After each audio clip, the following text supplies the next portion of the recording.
Good afternoon, everybody, whatever the time is with you. I'm welcoming you to one of the HLA's monthly webinars. And we're going to get straight into it as people are coming in. Welcome, everyone.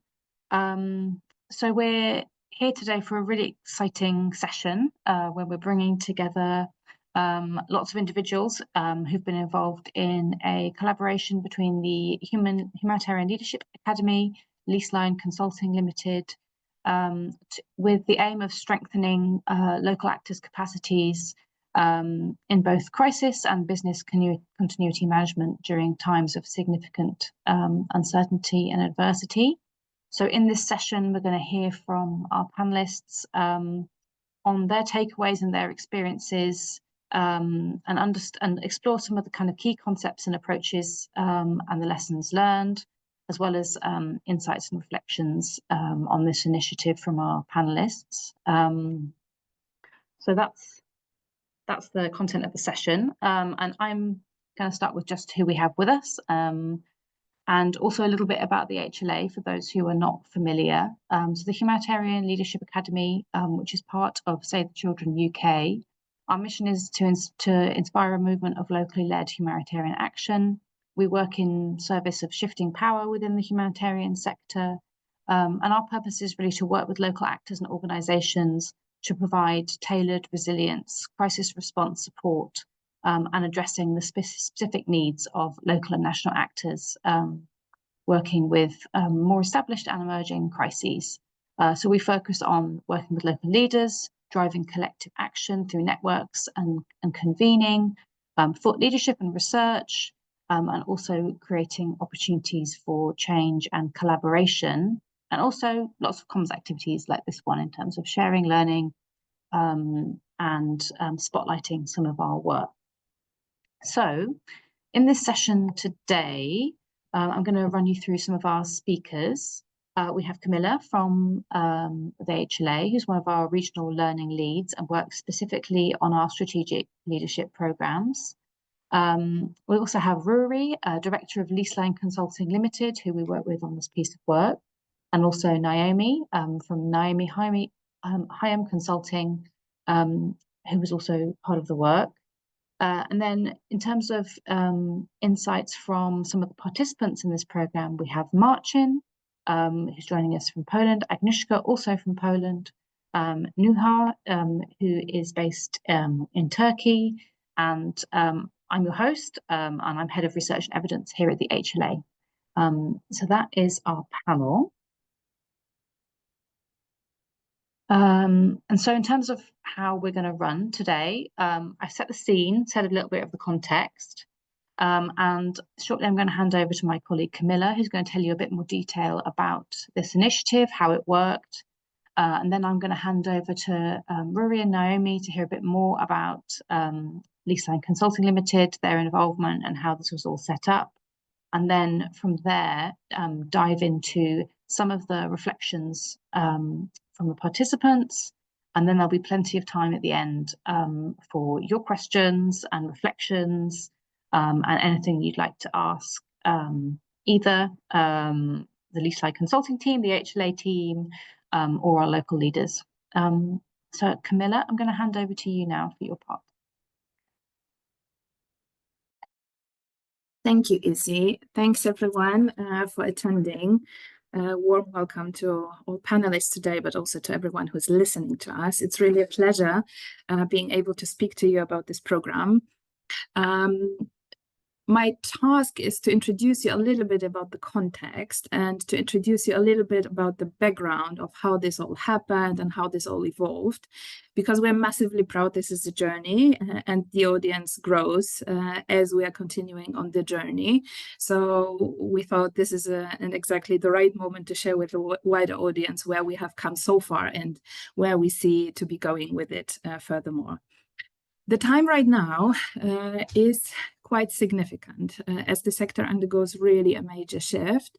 We have recognized that basically crisis response lies at the heart of local leadership, and local leadership lies at the heart of everything the Humanitarian Leadership Academy is caring about. So basically, what I want to do is I would like to introduce you how this all came into life and how it came that Léaslíne developed the program and how it evolved ever since. So introducing you a little bit into the legacy and the birth sort of this program, we need to reach back actually until 2015, when the Middle East and North African Regional Center of the HLA was starting their activities and responding to numerous actually crises within the region.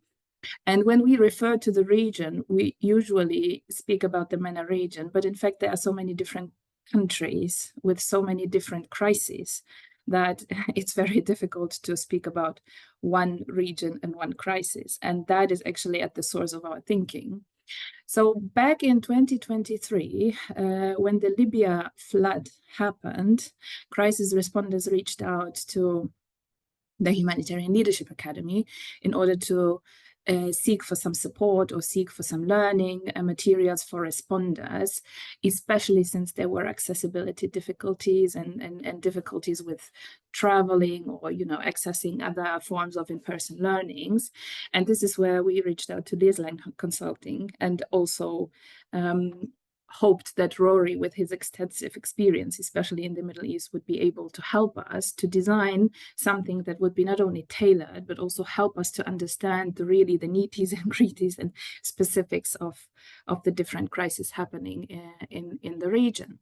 So this is where it all started. It was really needs-based and responding to a specific ask, and eventually resulted in an e-course that was already applying AI functionality, which was launched then in December 2023. And based on that great output, the great content, the great learnings, and the great feedback that people have given, that it's actually very needed. And a structured way of thinking about crisis is something that really is a gap.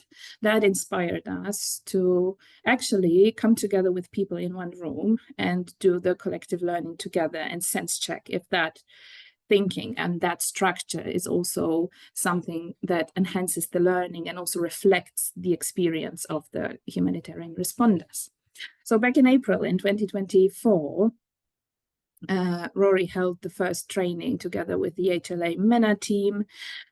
We had a group of humanitarian responders, and we had a quite unique situation when Marcin joined this training, actually quite, I don't know if it was by accident or if it was meant to be, but it was exactly a fantastic coincidence that we had Marcin on the course as a learner, bringing in his field experience and bringing in his Ukraine response experience into the learning and really kind of confronting the learning with his kind of real life experiences. So that training in April 24 was then followed directly by a training of trainers. And that was the moment where people kept referring to the learnings and their experiences in the learning course and in the training course, and gave us a lot of feedback and also came back with a lot of questions like, okay, so when we are managing this crisis, how do we still continue? Like, where do we shift our attention to the business as usual, or do we handle the crisis? Can we stop something and focus, you know, for a limited period of time on something else? And so that inspired Ruairi to also think about, okay, what else belongs to a wider understanding of crisis management? And we came up with the idea of really, and also having had Marcin on the course, we came up with the idea, okay, so let's test and let's examine how the crisis management approach lands with responders coming from different contexts. Usually in the HLA, we always kept saying that context is everything, and also contextualized learning is the most relevant learning. However, in terms of crisis management, despite the very different kind of nature of crisis, it appears that there are some mechanisms and some patterns that keep repeating, and that learning how to apply those universal kind of key takeaways is also something that we can do across contexts. So basically what we did is we approached Ruairi once again and were asking to really check with us whether, depending on the context, the program will very differently be reflected. And this was the moment where we reached out to Nuha, we reached out to Russia, we reached out to Uliana and Marcin, so a couple of people that are not on the call today, but are very essential to our further kind of co-design and co-creation. And together we have really investigated how their experiences with the most recent crisis have been reflected, if the content is something it resonates, or what else we need to consider, what else we need to showcase, basically, so that the crisis management learning is richer and fuller.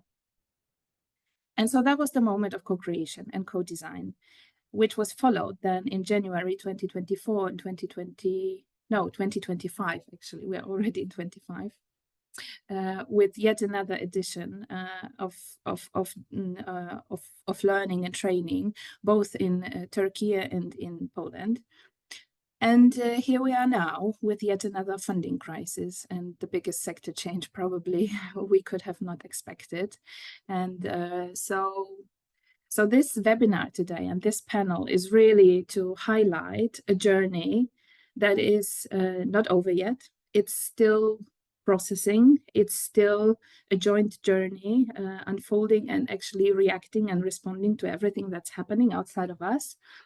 And we do believe that the time right now is more critical than ever to engage and to really see how we occupy the space together, as an old systems seems to not be working anymore, and a new one is somehow emergent, but not yet fully in place yet. So we do believe that investing in leadership that is already existing close to crisis, close to the field, close to the needs of people affected by those crises, is something that is critical. So only when we listen and follow local leadership will we be able to create something that is sustainable and that is resilient when next crises appear. So it seems we are in a time where crisis seems to be unpredictable, where you can have a different kind of crisis every 2 or 3 months and have to really address different needs. However, we really very much hope that being together in this space will help us to prepare and to be a little bit more resilient when the next time we need to respond to something that was not expected and something that really comes over us in a really unexpected way. We also hope for improved coordination and efficiency in the program. So whatever the learning outcomes of this program are, we hope that they will have a lasting change effect. And that's something that we will also listen to from Agnieszka and from Ruairi today. So I'm really excited, and I'm really happy to hear from Nuha, from Marcin, and from Agnieszka to see how their experience was in creating this program, in co-creating and co-designing this program, what they also hope for, what they can share in terms of experiences, what they also hope for us as we continue to challenge our reality and to respond in the best possible manner. So having said that, I think setting the scene is done, and I'm very, very happy, giving back to you, Izzy, first of all, but also very happy to listen to our speakers today, and hopefully you'll enjoy it. Thank you so much, Kamila, for that framing. And I think it really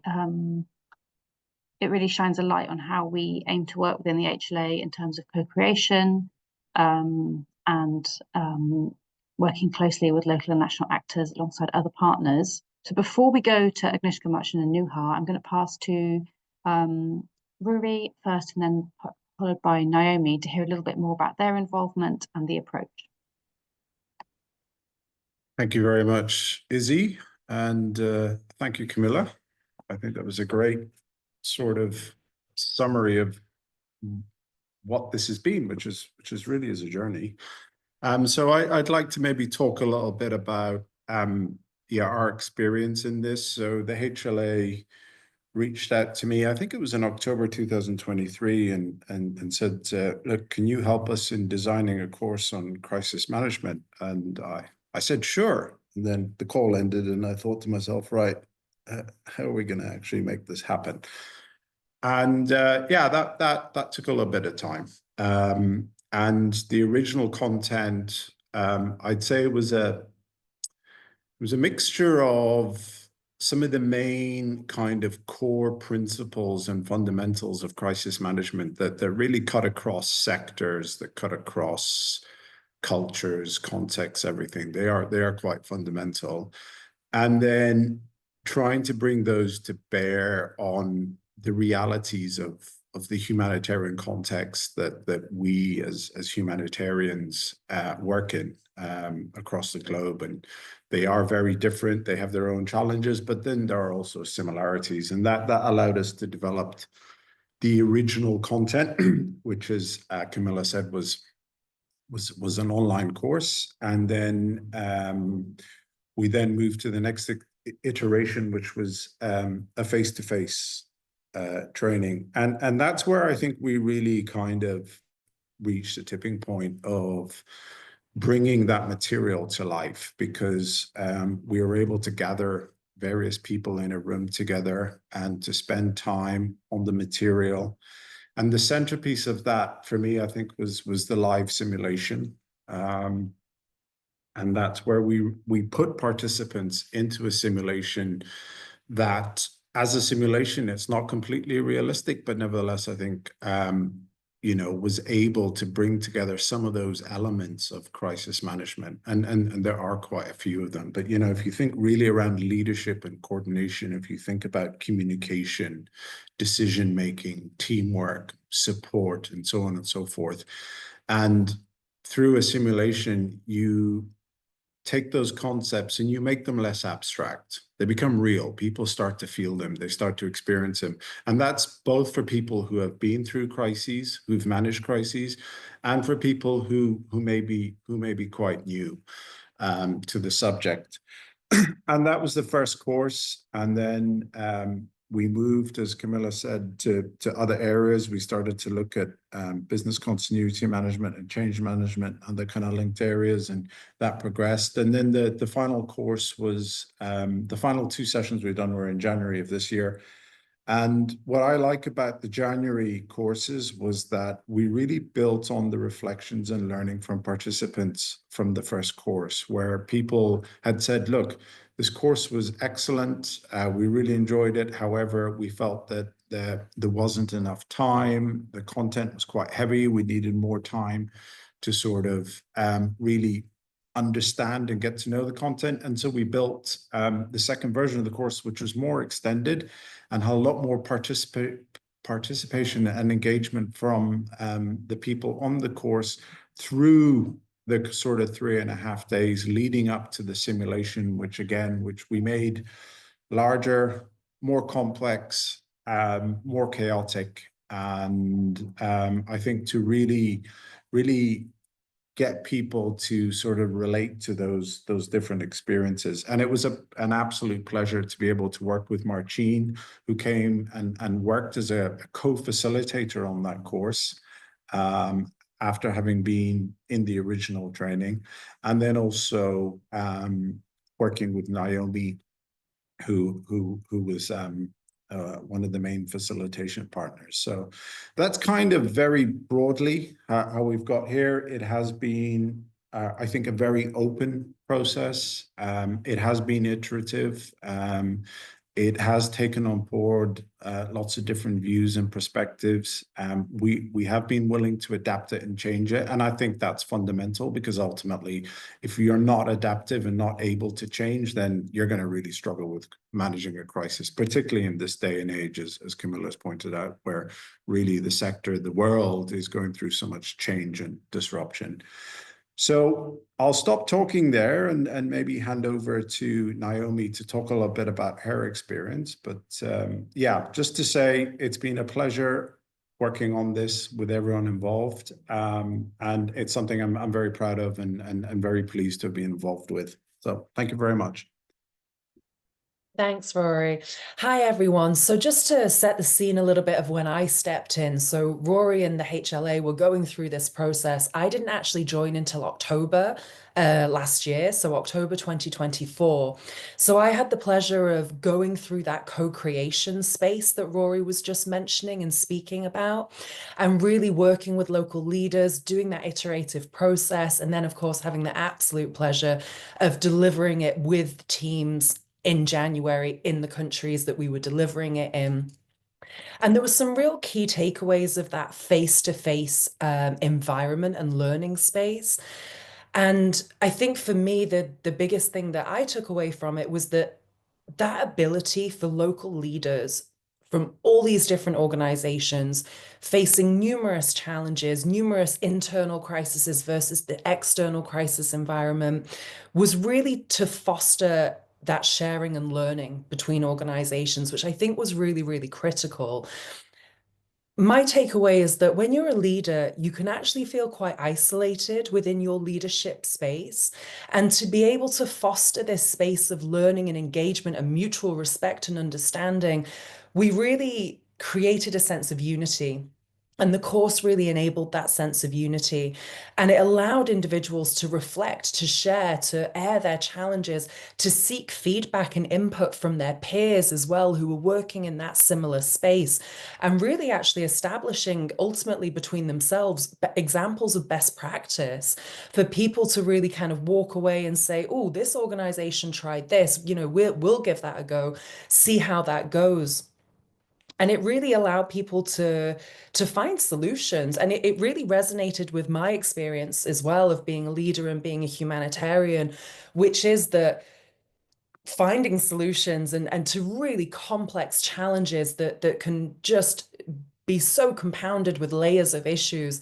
Finding those solutions is not easy, and it really does take a room full of quite significant brains to think through some of these really poignant issues that we're being faced with in the humanitarian sector at this point. And this course and that space really allowed for that, for very open, honest communication and talking about challenges.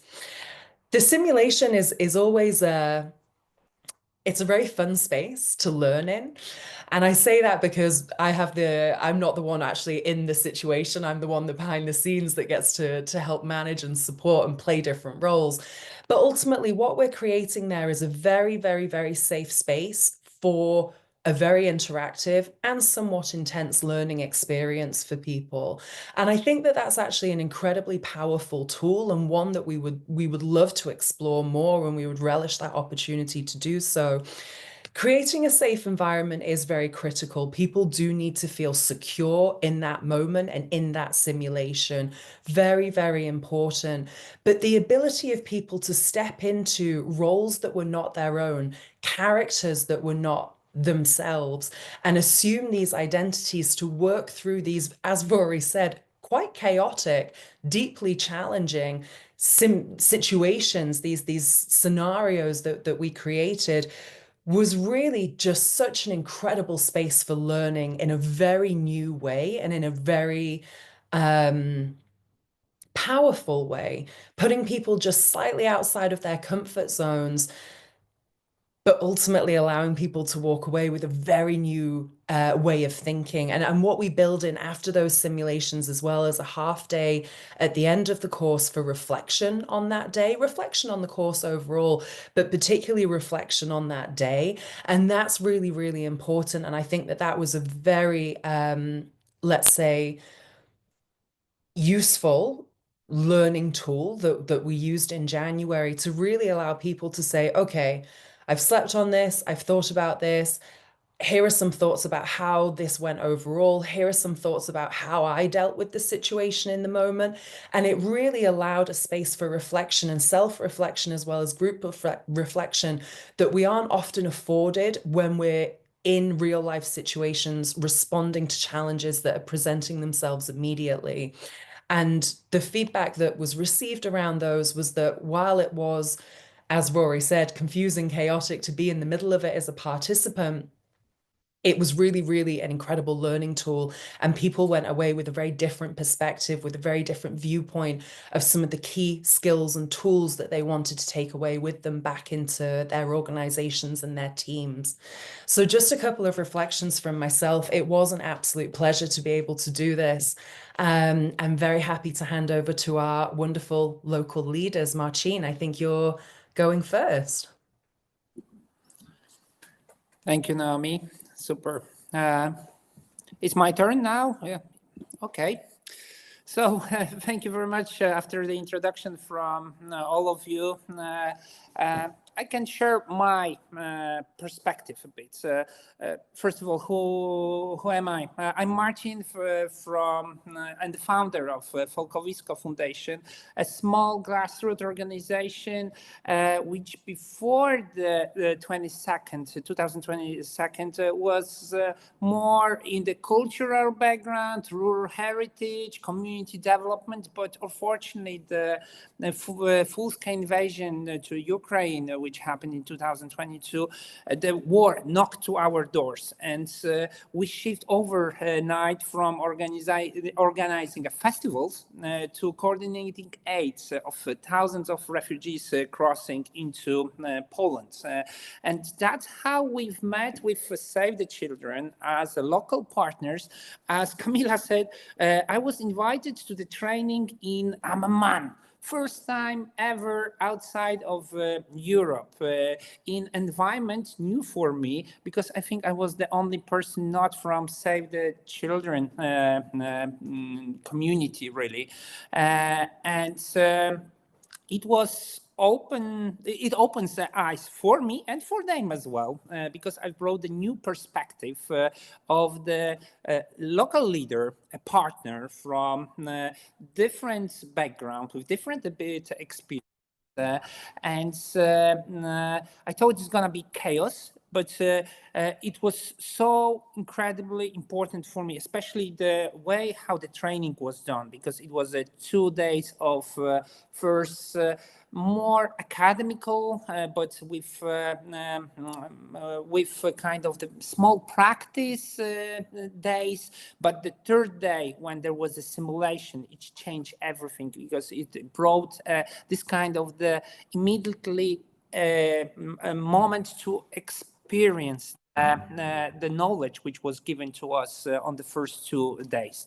After that, I was even more shocked, because I was asked to join the facilitators, and Ruairi and Naomi, they shared the floor with me in Turkey, in Gaziantep, and later in Warsaw, to bring the field experience to the training, to build this kind of the relation with participants, to bring sometimes a different perspective for them, which shows, especially for example in Turkey, that the crisis might happen everywhere, but very important is that some of the rules, how you're reacting, what procedures you're using are very, very same. Doesn't matter what type of the crisis it is, how we are dealing with it, what crisis it is. We have built kind of the relations as well in those groups which participate in those trainings, because especially simulation day is a day of when you're checking all that knowledge, when you have to be in the new role, when you're put under the stress, where you have to act quickly, and when you have to trust to others. So I was very impressed with this kind of the training. It was the first time this kind of the training in my life. Now I'm more familiar with it, because this knowledge which I've got from Naomi, from Ruairi, from other participants of the training, now I'm using in Poland, in the training local community ready for crisis crisis, which is more, it's in Polish language done. That's unique for the trainings. But I'm using the knowledge which was given through this training in my own home experience. I can share with other organizations in my region.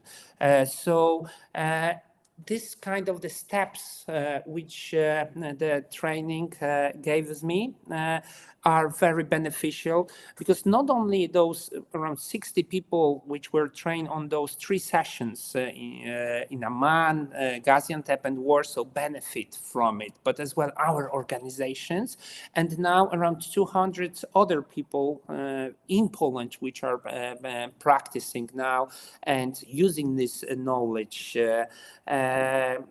So as my key points, have a look to the chat, and my key takeaways from my experience in this program is that leadership in crisis can be learned and must be practiced. Second, local actors need space and tools to lead, not just implement. And the most importantly, collaborative training builds trust and networks that last well beyond the session. Because imagine we have built a relation with Agnieszka, which is going to be after me, with other participants of those trainings. That's the most important thing, which I think is in this training. We have built a network, not only in Poland, Ukraine, but in Turkey, Syria, all around the world. So that's my perspective, and thank you for giving me a chance to share it with you. Thank you so much, Marcin. And we're so pleased to have you here as a kind of key player in this initiative. And I've definitely noted down a few questions that I'd love to get your reflections on if there's time at the end. But next, we're going to Nuha for her reflections also. Hi, can you hear me well at the moment? Perfect. So thank you very much for this opportunity to speak at this panel, but also to be part of this collaborative process.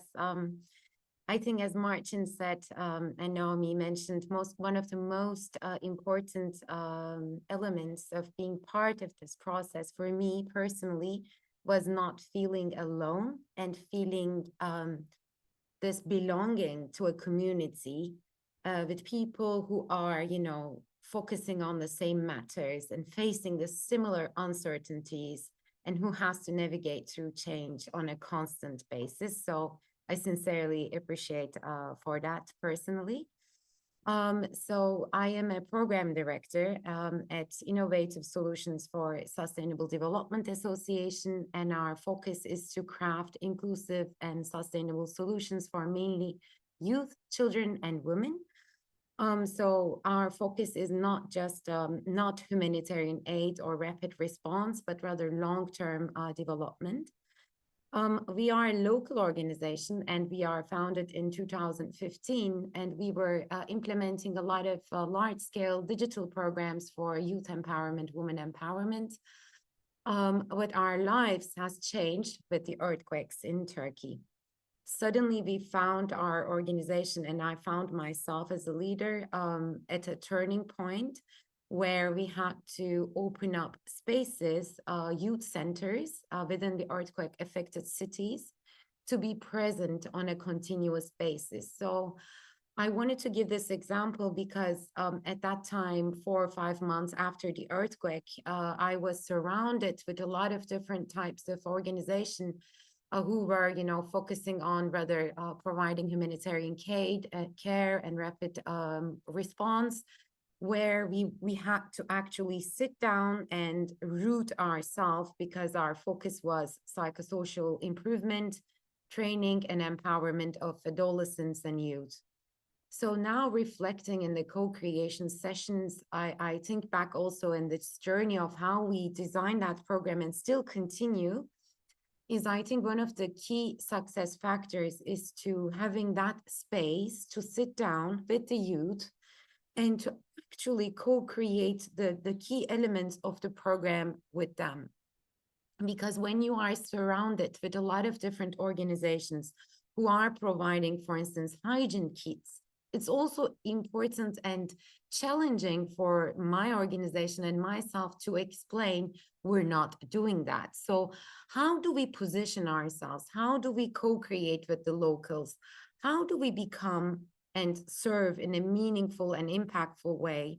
And I think one of the key aspects of this program was for me to reflect on all of this.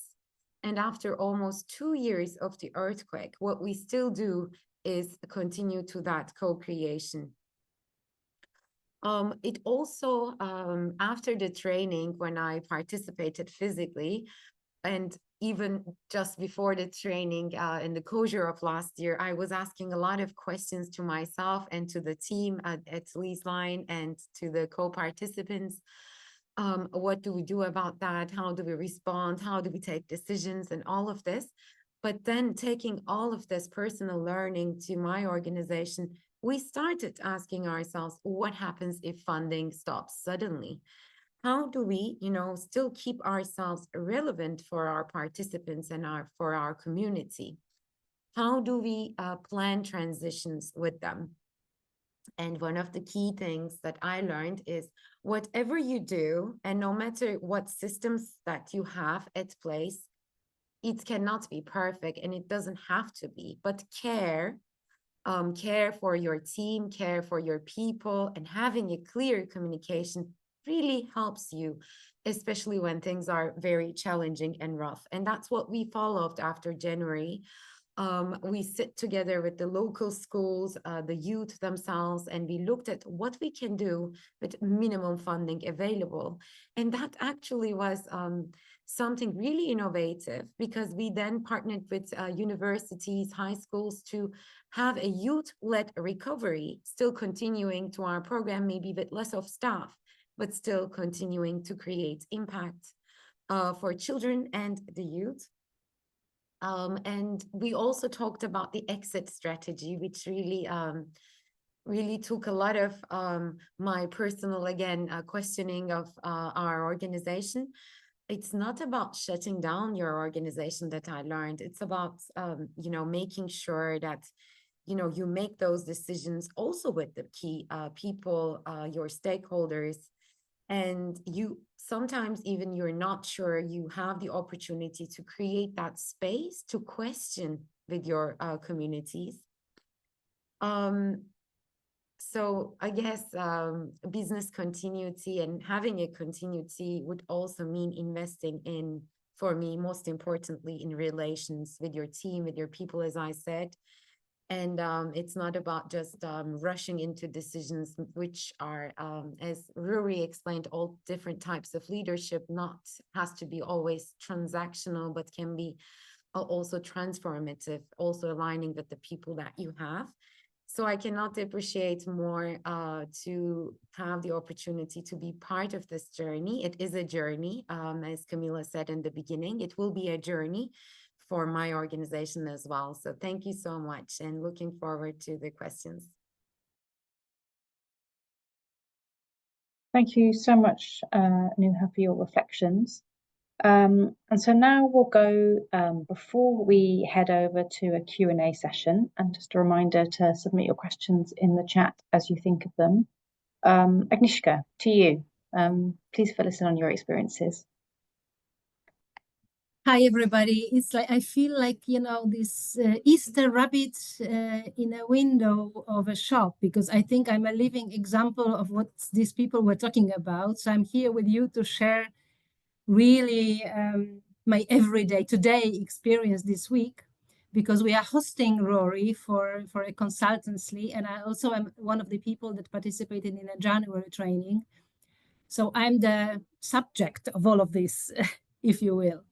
And trying to structure what I would like to share is 3 things. It's like, I would like to tell you that on the level of knowledge, or I would say theoretical approach to crisis management, this whole process was very, very grounding for me. So having lived through this expansion of an organization, because I also participated in this Ukrainian response, growing from 15 staff members to 115 staff members over the course of maybe 6 months.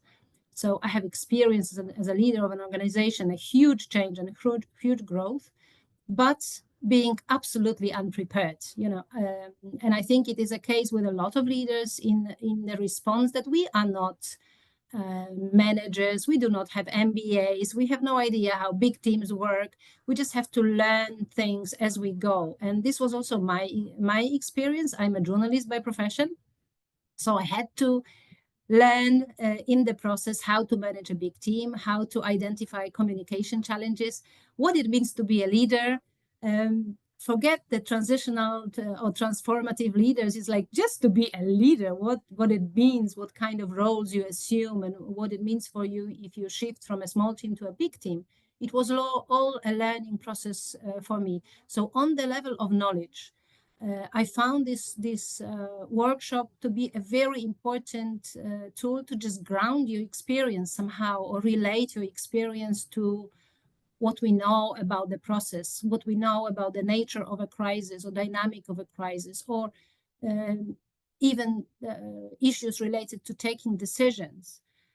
I think that it was just helpful to see my own experience in some kind of framework. I remember that in 2022, maybe in May, we have experienced a core humanitarian standards training, which I remember as a similar exercise, that we have entered a crisis, we had to respond to challenges that we were just identifying as we go, learning something every day. And here we were accepted to this core humanitarian standards training, and here you go, you have a chart. They have divided all this mess into bits and kind of could help us identify where we are and what else we have to think about. And this training of the Humanitarian Leadership Academy at Léaslíne was the similar function in terms of leadership, kind of bringing order to my experience and seeing it in a structured way. So it was very helpful. On another level, I think it was very important for me personally, because maybe if somebody is an experienced humanitarian and they have served in many crises, this is different. But for us and for myself, approaching a first crisis, it was an experience of a lot of doubts, insecurity, uncertainty, thinking at night if my decisions were the right ones, or if I haven't harmed anybody, or if I didn't make a major mistake. So analyzing impact of my decisions that I perceive to be grave or potentially impacting other people.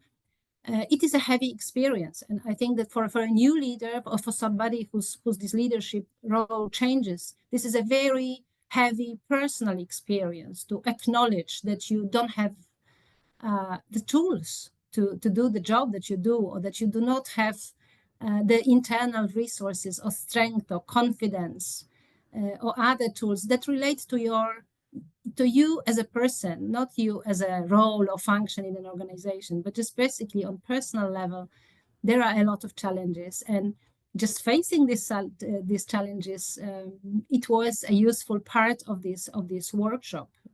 From my perspective, I think that hearing some important things was in a way healing.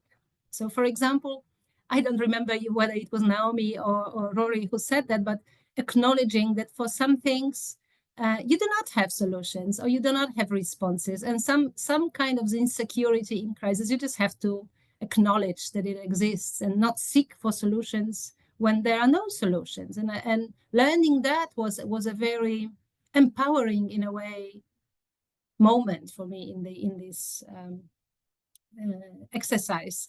And my third part, or third kind of benefit, something that I would reflect on Nuha, or just join Nuha in her reflection, that this feeling of community and common experience, and just putting yourself in the map of the global humanitarians, in a way, it was very calming and some kind of empowering also experience, because leadership is a lonely experience at times. And in Poland, we do have a network of leaders, and we do meet with, I do have friends, leaders whom I can relate to. And actually, Igor is also listening to us as I'm speaking.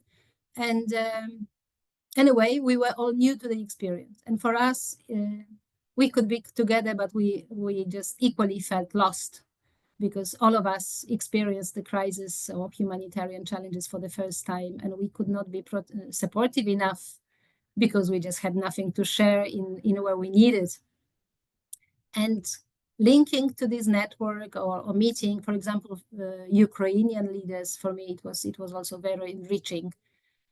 It gave some kind of balance and comfort in this situation. I was smiling when Naomi said that the situation was slightly out of comfort. It was not out of comfort. I have to tell you that it was like a deja vu moment for us when the simulation was developing. Myself and other leaders who took part in this exercise felt really like, oh my God, here we go again. It was super interesting to somehow move in time and just live through a crisis situation that felt very real during this simulation. And at the same time, it was super important and interesting to see yourself in other people, because as it was mentioned, we were not in our roles in this simulation. So in real life, I was a leader of an organization.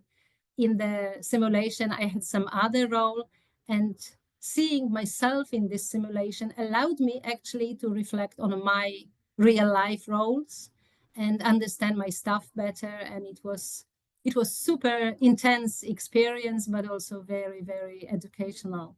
And finally, on my final reflection on the current process that we go through with Ruairi on the consultancy and this individual focus on my organization, Polish Migration Forum, I value very much the fact that we participate in this exercise as a team. So in the workshop in January, I was the only one of my organization that could learn or benefit and reflect on this experience. And here during the consultancy, I have a team of 6 people that are in this exercise together. And it is a huge added value to have an external expert with very much hands-on, in-depth experience in crisis management, because what we see that on a local level that we can discuss things on a very general level, but it's digging into detail and understanding each other and having Ruairi's perspective on a very kind of precise little things, tiny details, and having this external perspective is really just very, very useful. Thank you. Wow, thank you so much to our panelists for those reflections. I think what really jumps out for me about this activity is how personal leadership in crisis response is. Everyone is coming from different perspectives. In the case of Agnieszka and Marcin, their roles were quite different before the full-scale invasion of Ukraine, and there was a period of adaptation. Also from your side, Nuha, in terms of pivoting post-earthquake and kind of rethinking is really striking. I think the other thing that jumps out is how relationships and being able to relate to other leaders is an important part of this work. And considering the nature of leadership and being kind of a bit more frank and transparent about some of its challenges also is really, really interesting. And there's also something about kind of, the technical skills or the nuts and bolts skills of crisis management, etc., which also forms a part of this. So that's so interesting to hear about it. So we're now in the Q&A part of the session. So feel free to add questions to the Q&A function. I think Kamila has pointed out where that is in the chat. And there's a question from Jahanara. I hope I'm pronouncing that correctly. And I think the question is around how this kind of translates to different countries. And maybe this is a question for you, Marcin, because you had the opportunity to work both in Warsaw and in Gaziantep as a facilitator for this training.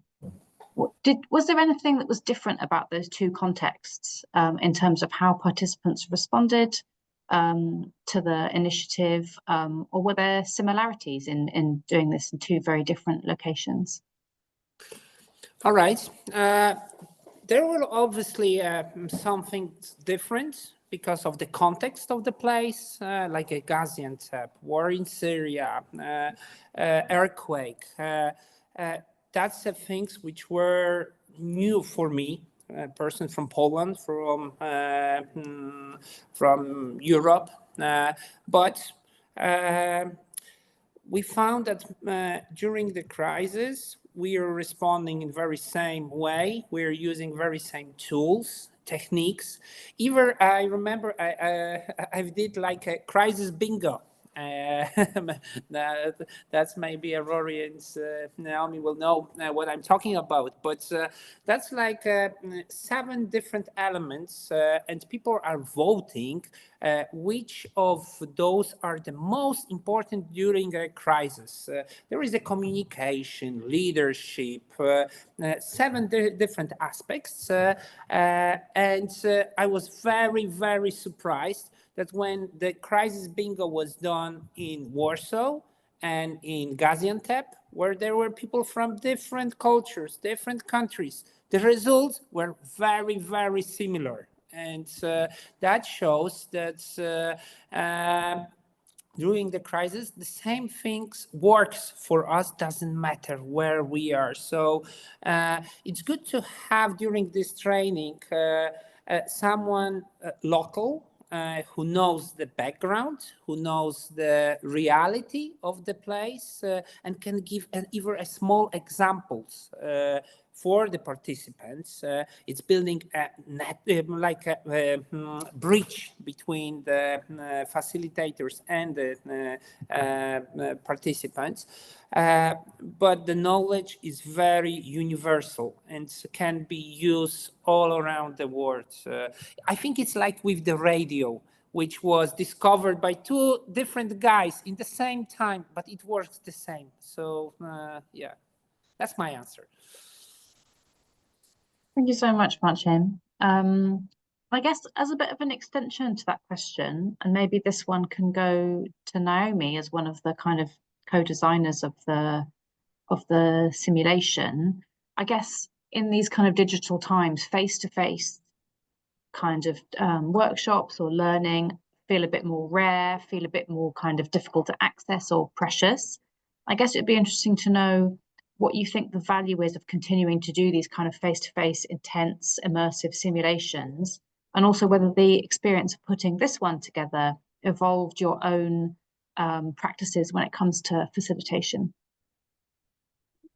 Very good question. I would say the benefits of doing face-to-face, it's very difficult to measure, in the sense that the benefits of doing it face-to-face just far outreach what we can do in digital platforms.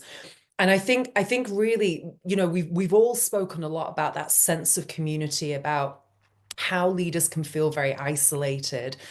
And to a certain extent, I think, unfortunately, the reliance that we've had to have because of global situations in the past few years on that digital interface has actually in many ways heightened that feeling of isolation.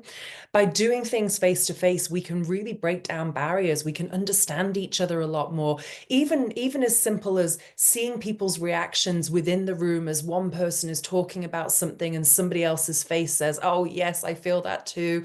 It really just fosters that sense of community that we've been talking about. And I think as much as possible, obviously there is always space for digital training, for digital support, etc. But as much as possible, that ability to really enrich and have those face-to-face moments, I would personally argue are just incredible. They're just so empowering, and they mean so much to people. Having said that, there obviously are always going to be restrictions, and sometimes digital is the only way forward. I would say personally, and I say this also doing the majority of my work through a digital interface, unfortunately, I would say that the takeaways of it are very much in being able to demonstrate active listening. So even in that digital interface, really being able to engage with people and show that you are understanding, that you are recognizing, that you're giving that space is a very, very critical, let's say, tool to be able to host something that's very complicated, something that's very challenging, and something that impacts everybody.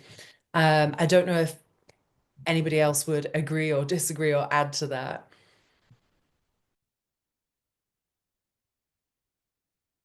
Yes, Can I add the comment? Yes, go ahead, Agnieszka. I think, I mean, for me, this in-person forum was super important also because we all have bodies, however strange it may seem. But for us to experience, for example, the simulation, we did have physical reactions in bodies. We felt tired, we felt sad, people got emotional, or they felt stressed. And being there together for each other, it was really important, and it was helpful and useful to be there and be able to literally, I don't know, hug each other or hold each other hands on a physical level. It was very important.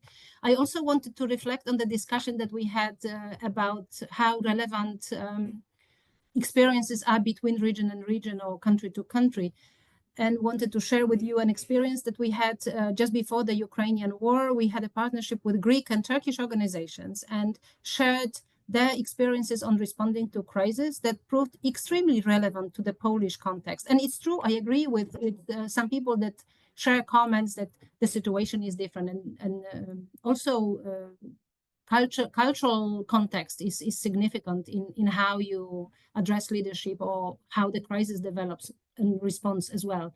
But then we found that a lot of elements are universal, and a lot of problems can manifest slightly differently from country to country or context to context, but they are there. So for us, this relationship with the Greeks and the Turkish was really life-saving in Poland. Because we could understand the nature of the crisis or dynamic of the crisis, or even phases that the crises go through or responses go through, to prepare for what is to come. And just to give you a very specific example, really at the beginning, we had no idea about the stages of crisis or the characteristics of the humanitarian global response system. And for us, it was very, very important and useful to know that, for example, at the beginning of the crisis, the money is there, and then later it is not. And it may seem obvious, but for somebody who is addressing a crisis situation for the first time, you don't know what to expect. Everything is equally unknown. And to understand the elements that you can actually predict was very, very helpful. Thank you, Agnieszka. And I think both in the points that you've raised and also Naomi's raised, again, it's really striking how kind of this sort of initiative can really speak to how personal crises and crisis leadership are for many people, especially leading grassroots organizations, local and national organizations, etc. So maybe also I'd like to bring in Nuha at this point in terms of your experience of whether this initiative led to you building, kind of relationships or kind of networks among other organizations involved in the earthquake response, and how this kind of also contributed to the impact of the program for you. Thank you so much, Izzy. Sorry, my camera is off. So I think one of the most valuable aspects of having that physical part of the training was to build friendships. So when you are surrounded with people who are challenged with similar problems or similar stresses, it really gives the confidence to open up, be vulnerable, and build up those lasting friendships. We not only did, I came across a lot of organizations who are active in the earthquake response, but also had the opportunity to reflect on our scaling in different countries, for instance, inside Syria. So that was an amazing experience. And I also wanted to add, before I joined my current organization, I was working in humanitarian aid, and I personally, from those years of experience, found it a very competitive sector where friendships are not easy to build. And so having that kind of space with, that safe space is really a unique opportunity for a lot of people, especially in countries like Turkey, where we do not have the opportunity to come together except of regional coordination meetings, or partnerships that we are already together in. So these were the important points that I wanted to mention. Can I jump in on this Please as do. well? Thank you. So based on Nuha's point, I think there are a couple of things that we also look into. One of them is, of course, the value, everything that Nuha just pointed out, the value of being together, the value of empathy, the value of supporting each other, etc. But there is also a very different layer of benefits of being together in a space, which is very often raised by local leaders, which is the coordination and the amplification of value added. So, for example, local leaders report to be more effective in advocacy efforts, etc. So the networking effect that eventually has then ripple-on effects also amplifies and then shows in collective action that really supports results, that really supports coordination.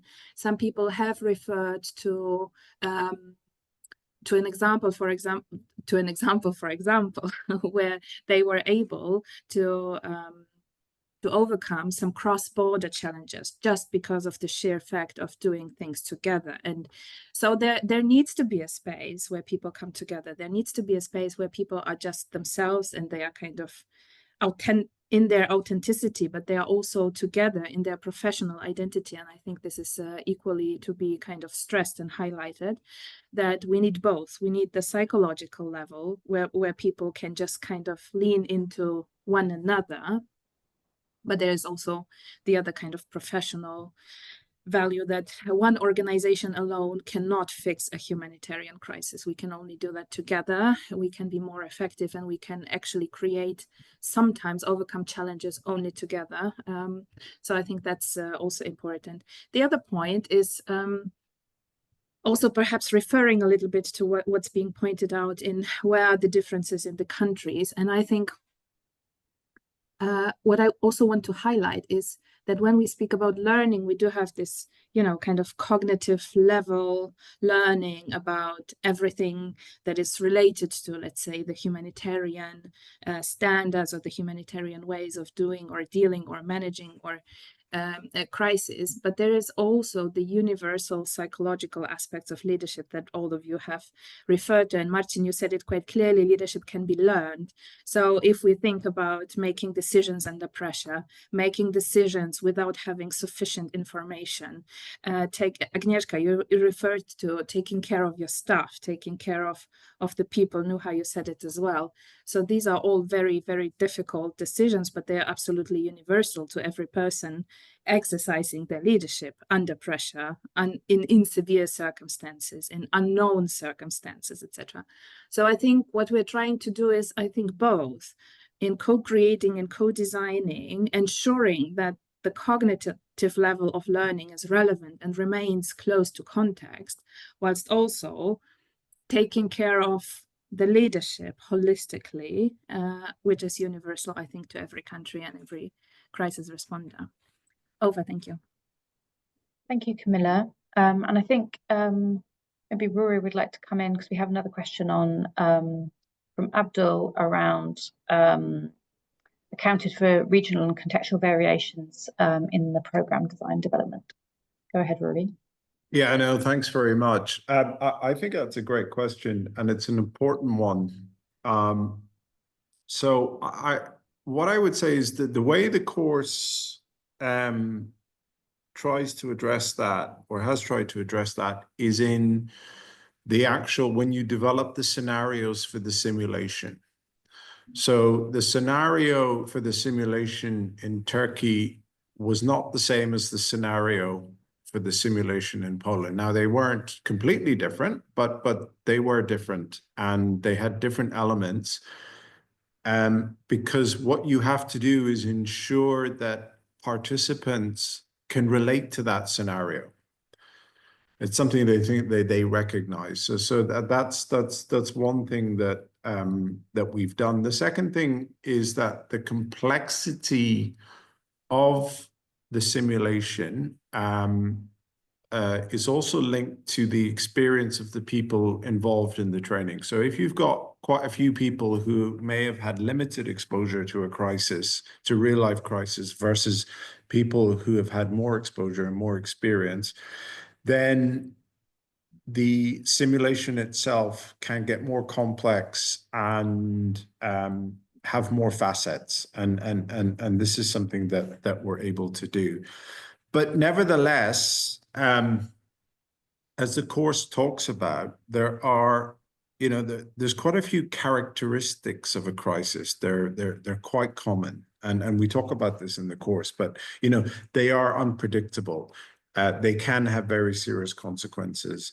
Generally, they have the potential to escalate. They're disruptive. They're confusing. They're often overwhelming. They can be very emotional, and they can be exhausting for those who've been through it. If you've spent days and days, and it's very very sort of tiring. And so, just even if you're talking about a crisis in Syria, or a crisis in Venezuela or Haiti, or a crisis in Myanmar following the recent earthquake there, and so on and so forth, those characteristics tend to apply. I wouldn't say equally, but they are very much common characteristics. So I think that's how you sort of try and manage that kind of contextual variation, but also not lose the essence of the course. Thank you, Ruairi. And I guess to kind of extend a little bit and zoom out slightly, I guess, the HLA is very invested in shifting power, etc., in the sector. And I guess I'm interested, and maybe we can start again with you, Ruairi, on what the international sector can learn from these sorts of kind of much more collaborative programs, which don't just frame grassroots organizations, local and national actors as implementers in a crisis, but also decision makers and leaders. And I don't know if you have any reflections on some of the takeaways for the international sector in terms of what this says about power shifting, etc. It's a great question. I mean, I think we really have reached a point where we have to stop talking about shifting power. We have to actually start doing more on shifting power, and we need to ensure that local actors are in the driving seat, and that they have the necessary tools and resources and abilities and to deal with frontline humanitarian response. And I mean, I remember when I met Marcin in Amman in April of April 2024. April 2024, and he told me his story about, leading this organization that ran folk music festivals, and then they basically took that experience. As he said to me, he says, we have a lot of experience of crowd control, and he said we repurposed that experience to help people on the front line. And it's always stayed with me that I think it's a perfect illustration of those abilities and capacities that do exist at the local level. And I think that this course is just a way of just unlocking, I think, and just giving people, like, saying, look, here it is. Here are a lot of different elements, and getting people to relate to them, and then people kind of saying, okay, right, I see it, and realizing that it's common, and also realizing that, look, let's be very honest, generally managing most crises, and I say this on the course a lot, it's often a mess. It really is. and it's how it is. It's messy, it's confusing, but you just have to work through it. And so what I think about this course is that it just allows us to maybe open up that space for people to kind of reflect, learn some new technical knowledge, but really take that and take it back to their context and start using it. And Marcin, I think, has given a good example that he's working now with local leaders in Poland to bring some of those elements of the course and pass that knowledge and experience down the line. So yeah, I hope that answers the question, but that's what I'd say about that. Yeah, thank you, Ruairi. That's great. And maybe Marcin, if you'd like to come back in and just, I mean, you've been on a real journey, I guess, with this training as a facilitator, as a participant, and then as a facilitator. And it would be good to get your thoughts on how your leadership style has evolved, how you're throughout this process, and also the value of the kind of train the trainer element in terms of, exactly as Ruairi just said, sharing information both informally and formally throughout this process.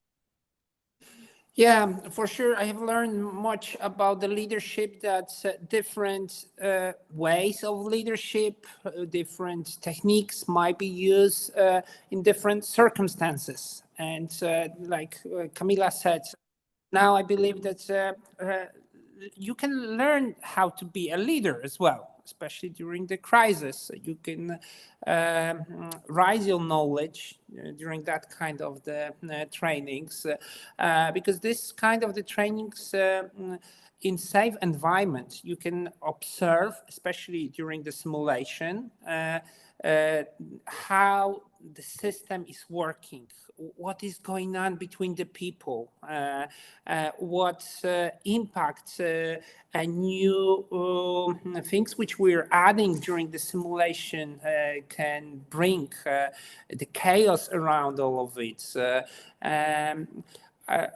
That's what I've really learned from it. It's good to practice. It's good to learn all the time, and especially learn on the mistakes to bring after what was good and what didn't work well.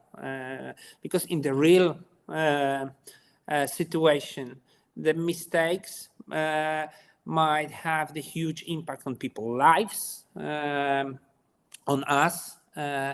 So it's so changing my way of thinking, and as well that's what Agnieszka said, to not only hold this knowledge in us, just to share it with our teams, to bring what you learn to others.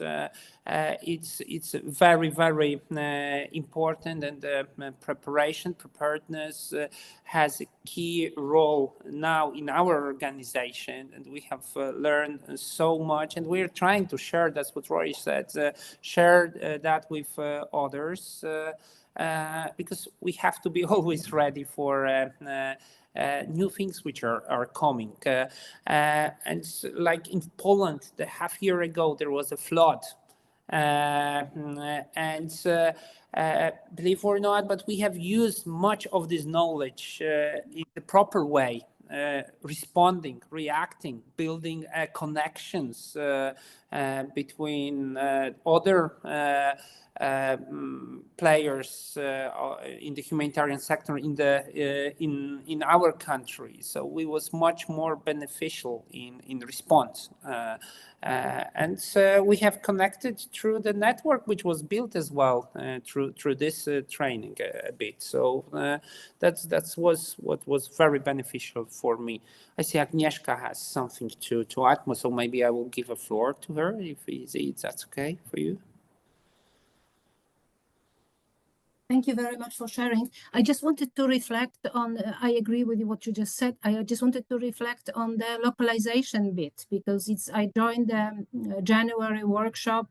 I think it was a day after Trump announced his cuts, his funding, financial cuts to the humanitarian sector.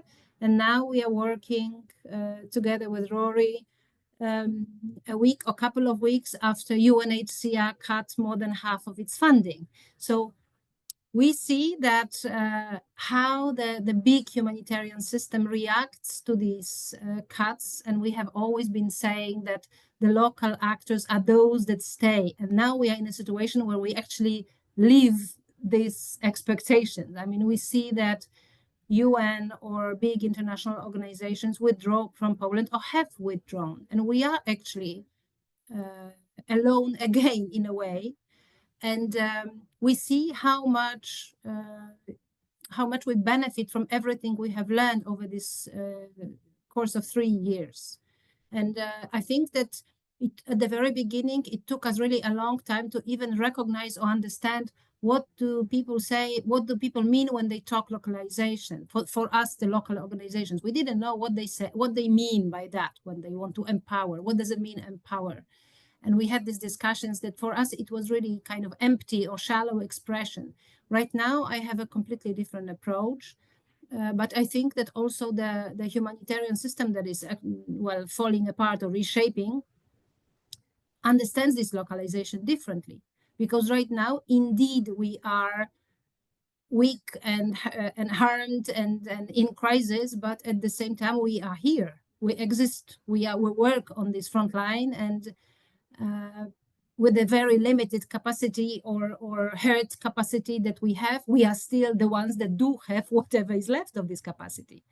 And I think that this is a big learning experience right now for us about taking localization seriously.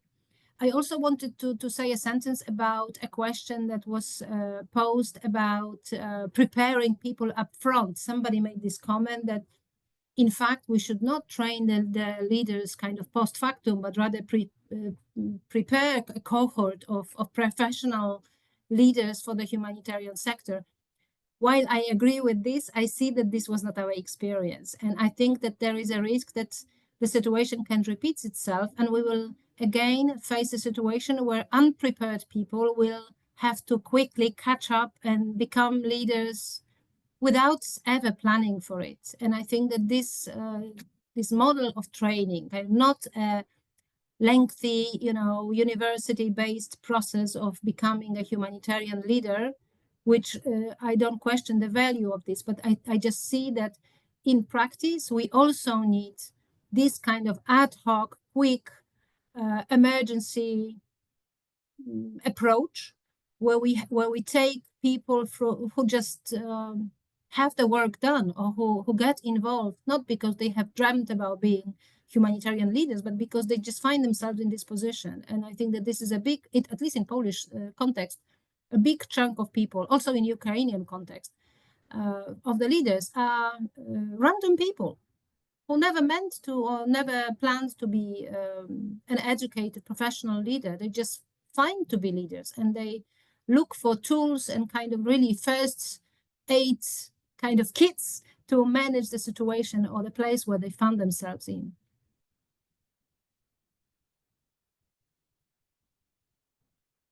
Thank you so much for those reflections, Agnieszka. And I think that's, a powerful message, especially as the context shifts, particularly in Poland, with international organizations leaving. And I think it's very poignant what you say about local and national actors being alone again, but still there, still providing support and addressing the needs which haven't gone away.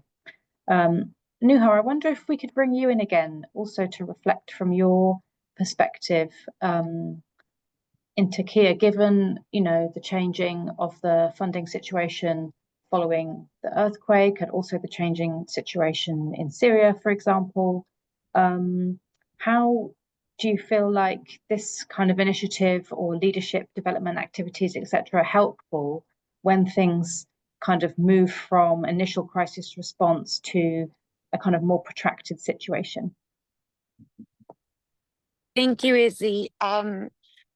I think one of the key aspects of seeing through this is having the space and the reflection to innovate. So of course, as an organization, we're affected indirectly, as most of our funding comes through private sector. But for those projects, such as we had with Save the Children Türkiye, we couldn't continue. What we did was to innovate the program design. I mentioned this in my earlier speech, and I think having these kind of trainings, an opportunity to discuss and brainstorm on creative models to continue programming is very important. Thank you so much, Nuha. And it was so interesting to hear what you said about, you know, co-creation is a big part of what you do with young people, and kind of co-creation builds co-creation, I guess, in this case, which is really interesting. We're coming into our final 10 minutes of the webinar. And I guess a kind of maybe another direction we could go in with the Q&A is around, you know, there's an issue obviously with leaders in the humanitarian sector, particularly those responding to crisis of burnout and the risk of exhaustion. And you know, some of you have alluded to feeling isolated as leaders, etc., and some of the challenges there. And I don't know whether you feel like this initiative has helped kind of share the burden or build resilience, or whether you have developed your own mechanisms for coping with burnout, etc., and whether it's something that needs to be part of these kinds of programs going forward. Maybe Marcin, I'll come back to you initially. Yeah, as I said before, I believe we have to learn all the time and always be ready, because the crisis might happen from any side. Really, when I live in the small village in the middle of nowhere, and I never believed that the war would knock to my doors, but it did. And preparedness is crucial. Everyone will love to live in the perfect world with no harm, with no disasters, but they're happening.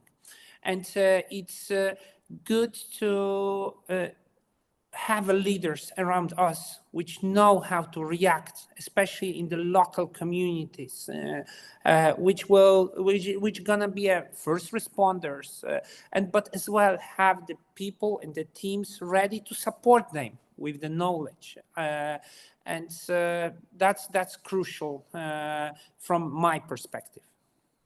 Thank you.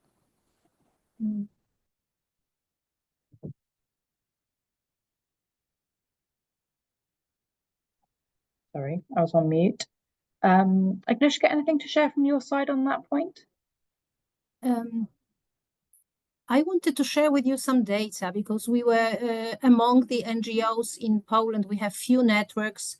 We have done some research, and it turned out that about 75% of leaders of organizations that got involved in the Ukrainian response have burnout.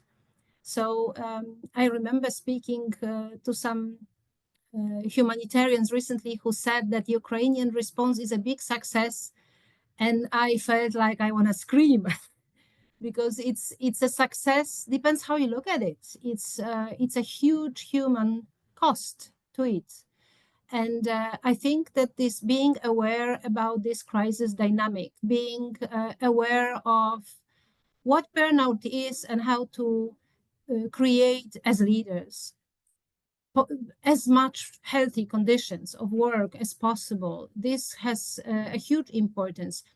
I had an opportunity to benefit from the knowledge of the Greek and Turkish partners or colleagues, organizations who responded to the Syrian crisis. And I remember that very early on in the war, we had a chat, and I asked them for advice, and they told me, oh, you have to work 8 hours, eat and sleep and celebrate. And I said, are you crazy? Were you working 8 hours when you had all the boats coming from Turkey to Greece and responding to the Syrian crisis? And they said, yes, because it is something that will go on for days and days and days. And if you do not sleep 24 hours and 48 hours, and then even more hours, you will just collapse. You have to manage yourself and you have to manage your teams in a healthy way, even or particularly in crisis. And for me, it was a strong message, really, and which we, of course, then later failed to implement on time. So we also had burnout cases, and we also created unhealthy environments. But I think that we discussing about it and bringing it up, and also making sure we talk about it within the team and we watch each other within the team, trying to prevent ourselves from getting in the danger of burnout. This is something that we for sure can do. Beware of this and works toward this. But in order to implement all this good advice, you have to have proper conditions. So thinking about appeals to the humanitarian sector or thinking about kind of recommendations for the sector, I think that this is important, that when we started participating in the response, nobody told us this. We have learned all this advice about burnout or about healthy conditions and the dynamic of the crisis of other fellow organizations that went through the same experience in the past. From the system as such, we have not received adequate knowledge upfront or early on. So I very much appreciated even colleagues from the Humanitarian Leadership Academy, even before taking part in the course, but just being able to interact and discuss and ask questions or be in touch was very helpful because they had this context. So like we talked to Piotr, to Kamila early on, or just a possibility to talk with someone who has gone through another crisis and can stop us in this moment of this early acute phase of a crisis. This was super important. Because if we are so thrown into this first initial acute response, not being prepared, we will just die, or I wanted to go underwater. And because we don't understand where it becomes risky, not having this experience. I think it's a very, very delicate situation. Thank you so much, Agnieszka. Kamila, do you want to? We've got 3 minutes until we close. I will take one. Okay. I just want to conclude with the thought that whilst we were speaking a lot about a course or about a program or about a training or about a joint consultative approach to then implement learnings or lessons learned, etc., I would really encourage all of us to see this crisis management as a leadership approach for us to create a joint space and to really learn from each other, to be together more resilient, to face challenges together, to cultivate the feeling of belonging, because ultimately it doesn't really matter which organizational affiliation we currently have or which we don't have, because funding cuts are hitting everyone currently. So I just want to kind of conclude on an encouraging note of really being together in it, reaching out to each other, reaching out to peers, to experts, to learners, to people who have experience, to facilitators, etc., to really create something together and think about this crisis management as something more holistically, something that doesn't happen overnight, something that is a journey, like our joint journey in this call. Just continue to be in it together and to reach out to one each other. That would be my call, my ask, my call for action. Thank you. Thank you so much, Kamila, for those final remarks. And thank you to Marcin, Agnieszka, Kamila, Nuha, Ruairi, for your contributions today. And yes, you see the next steps on the screen. Keep an eye on your inbox. And there's some information about HPAS digital badges, etc. And also the link to the course on Kaya Connect. I'm also going to do a shameless plug of our research. And we have some amazing research on the experiences of women-led organizations around the Ukraine response. Also youth-led humanitarian action, and the role of local and national organizations working both around the earthquake response and around the full-scale invasion of Ukraine. You can find those on our research section under impact on the HLA website. There's lots of amazing other stuff there too. So thank you, everyone. I hope you've enjoyed it. And yeah, as Kamila says in the chat, keep an eye out for the recording and share it with any colleagues who might have missed this session today. But have a great afternoon, everyone, and thanks mostly to our panelists. Thank you. Thank you.